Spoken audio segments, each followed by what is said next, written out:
learn when we study the world. When we study Islam, when we study all these belief systems outside of Jesus, what they teach you is that you don't need to know exactly what the truth is. You don't need to know whether or not something makes sense. You don't need to really think about what's true and what's not. You just have to find a way to justify in your mind why it might be true. And if it might be true, then your emotions and your greed and your arrogance will take you to the point where you think, okay, it must be true because this and this and this. But if you look and read the Quran, there's no mention of, Jesus and why he's the Messiah, but they believe he is the Messiah. There's no mention of, Muhammad actually going to Jerusalem, but they believe that. There's so many things they believe in the Quran that they say, oh, well, the scripture is, it's true. But the problem is, when you actually apply logic to these situations, that's when the violence, those threats come out. That's when they say you're going to die, you're going to this, people before have threatened me before for defending Christianity, attacking Islam. They talk about jihad, all these things before. And you really got to be careful when you study and make sure you say statements that are correct and try your best to fix them when you make a mistake. And what my experience is with debating pagan belief systems and Christians who don't know the word is they get easily manipulated. But we need to stand up for our Christian beliefs because Jesus told us to, be meek.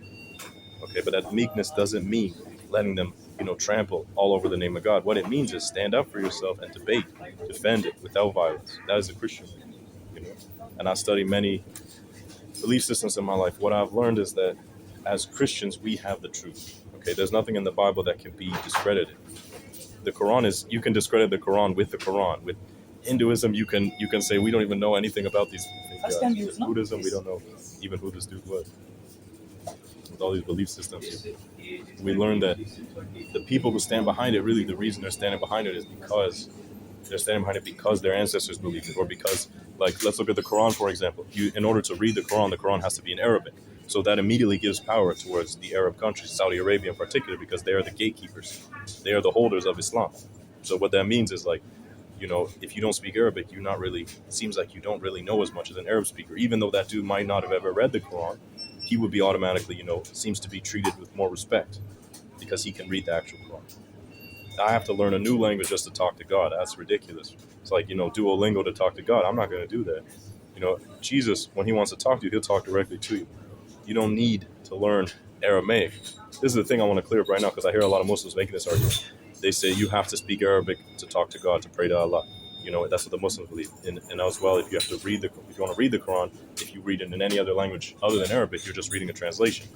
Let me make this clear because a lot of Muslims try to, put their beliefs on us, or what's the right word? Project what they believe onto us and say, well, Jesus told you have to read in Aramaic or Greek. No.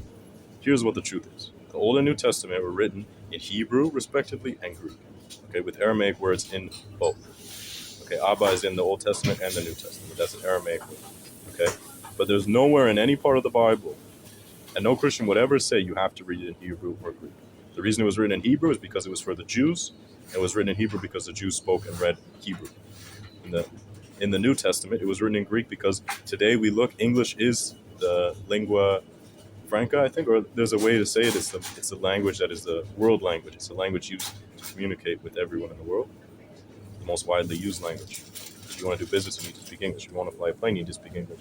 If you want to do anything, you need to speak English if you want to do modern global business or trade. So in that day, Greek was that because the Greeks had conquered quite a lot. The Romans were speaking in Greek, not Italian. They didn't bring Italian or whatever. I don't know. I think they were supposed to speak. I don't know. They weren't speaking Greek until the Greeks conquered it. So that's why it was written in Greek. But we as a Christian would never say you have to read it in Greek or Hebrew. We don't say that. But the Muslims like to ascribe their belief system to us. And they also say, like, well, Jesus was never given the Injil. Well, Jesus spoke, and the Injil, or the Gospels were recorded. Okay? Jesus didn't come and say, here's the Gospel and deliver it. He just spoke. Okay? So I want to clear that up right now. I like to say that the truth is, okay, the devil is very conniving. Okay? And he has many different strategies he will try to use to convince you of what you need to don't need to know. And let me make it clear. I'm part Hebrew. I'm part Jewish. So I can tell you the truth. Most of the Jewish people don't really know who Jesus is. Jesus is the Jewish Messiah. He's the King of the Jews. He's the King of the Jews.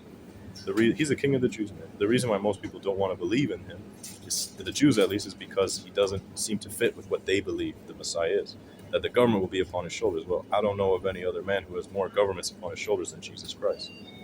And when you look at the Old Testament, Jesus fulfilled many of the prophecies in Psalms and Isaiah predicting Messiah.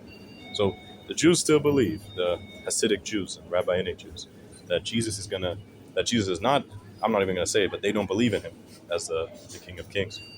Because they liked, the Jews in the New Testament, they liked him, the ones who were the rabbis, the Pharisees, until he started saying, I'm the Son of Man, and you'll see the Son of Man coming down on the right hand, on the clouds, on the right hand side of the Father.